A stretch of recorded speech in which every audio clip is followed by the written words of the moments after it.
Supergirl, Woman of Tomorrow by Tom King is interesting.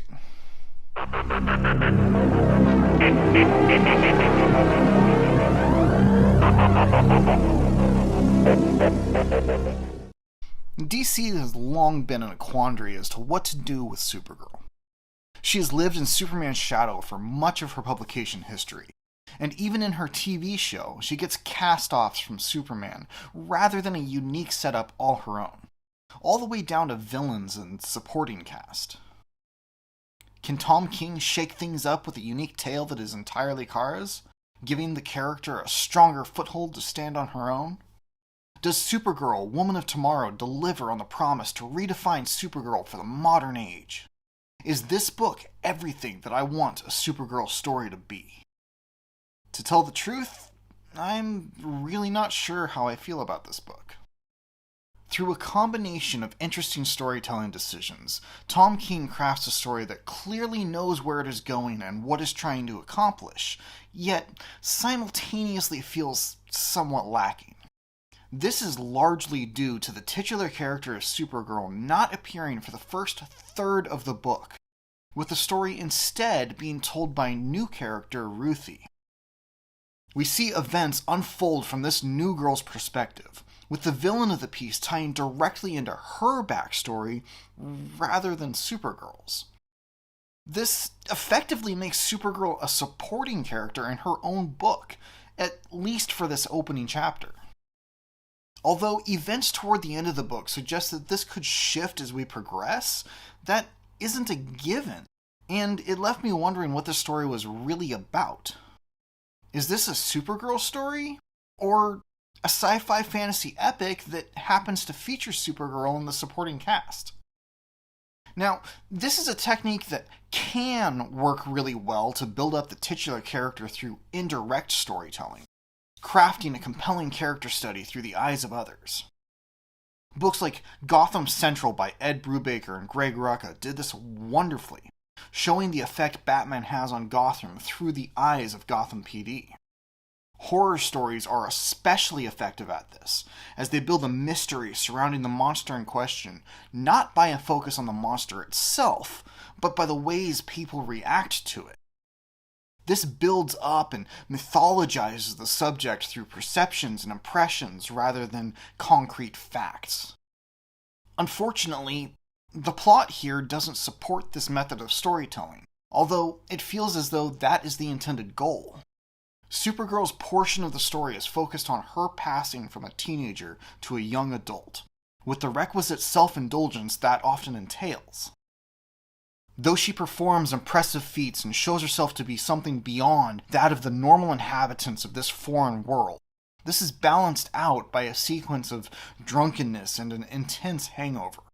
This combination squashes any semblance of mythologizing, which leaves me to wonder what the focus might be. If not mythologizing, if not building the character up in an indirect way, why tell the story primarily from a new character's perspective, with a plot that revolves around them instead of the one the book was named after?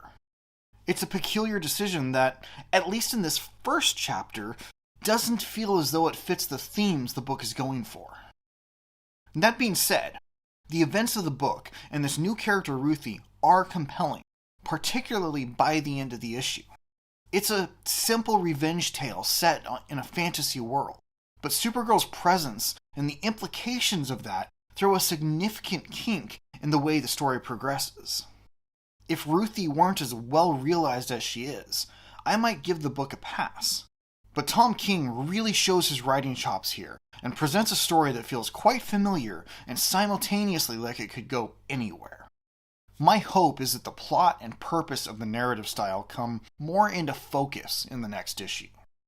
There is a lot that could be done with this method of storytelling to really build Supergirl into a well-rounded character with her own mythology that is not reliant on cast-offs from Superman's rogues gallery. This could be a strong character analysis that simultaneously builds Supergirl's world off in its own direction. Only time will tell if it will achieve what I think it is setting out to accomplish. And on the art front, The unique style of Bilquis Evely fits quite well with the fantasy setting. There is a kinetic style to her art that feels animated despite the static imagery.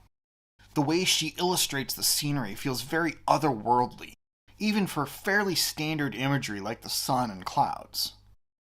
I am unfamiliar with her work outside of this book, but I would be curious to see her take on an even more fantasy-centric world, like Seven to Eternity, or an Elseworlds medieval Justice League title.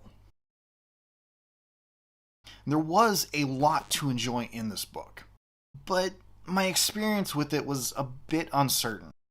I would be really curious to see Tom King work in an exclusively fantasy world, and I am very interested in what he is doing to Supergirl, but I'm not sure how I feel about the two combined.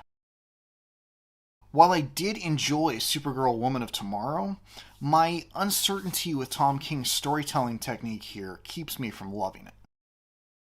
This really felt more like a Ruthie story than a Supergirl tale at the end of the day. Hopefully future issues will tighten things up a bit and prove the value of telling the story in this way. For now, issue 1 for me was good, but not great. There was a lot that I really liked about it, but it didn't come together as smoothly as I'd have hoped.